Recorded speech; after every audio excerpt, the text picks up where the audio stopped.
Okay, Craig Duell here. A little update on the mushroom spawn bags. They seem to be doing pretty good. My lion's mane does not seem to be colonizing very much.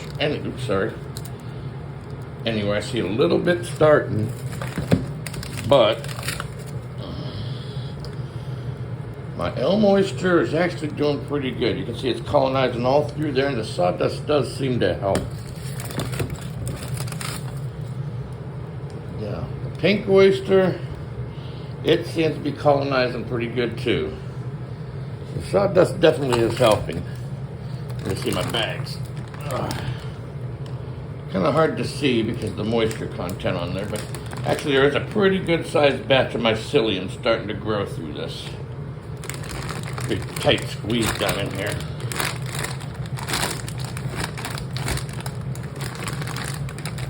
Alright, as you can see, most of these are colonizing fairly well.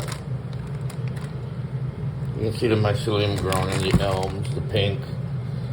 Back there doesn't seem to have much going on in it for some reason. Let's see what's going on here.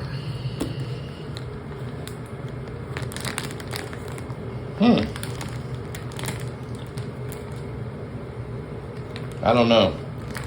Not much of anything there for some reason. But I will wait. Maybe it's just a late bloomer. Well, that was the ones I colonized. Oh, I forgot. I got one jar of chestnut mushrooms under here. Oh yeah, it's colonizing. I don't know if you remember on the last video, my liquid culture, the chestnut, got contaminated. I had to throw it out, but I just dumped it into the used pile of substrate out back. But all my other ones seem to be doing. Look at that elm oyster. Is that getting dirty or is that just thick? I don't know. That looks pretty good. I'm gonna have to take some. I just made a batch of petri dishes the other day. Oh yeah, that looks real nice. That lion's mane. Look how thick that is. Oh yeah, that's a good batch of culture there.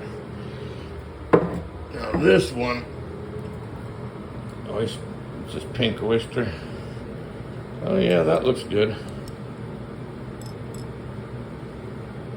Nice and thick. I'm going to take each one of these cultures because I did have to use a syringe, even though it was a brand new sterile syringe, and I had to stick it down in there, and each one is going to get squirted onto a petri dish just to make sure there was no contamination that got in the jar. And I had to order a bunch of brand new syringes and needles. That's my laminar flow hood that I believe I told you about. I am a cabinet maker, and I made that for under $200. The fan was like $69. The filters were approximately $100 for both of them. So the pair for $800, I should say.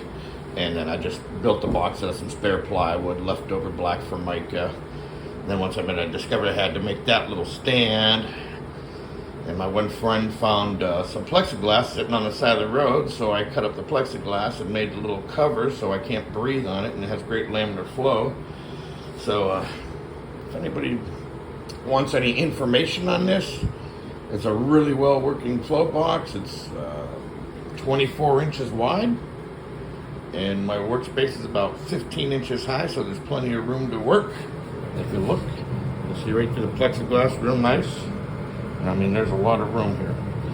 All right. Well, I'll keep you updated on this, and hopefully pretty soon I'll be having these go into a grow chamber, and we'll see how the oysters grow. Sayonara.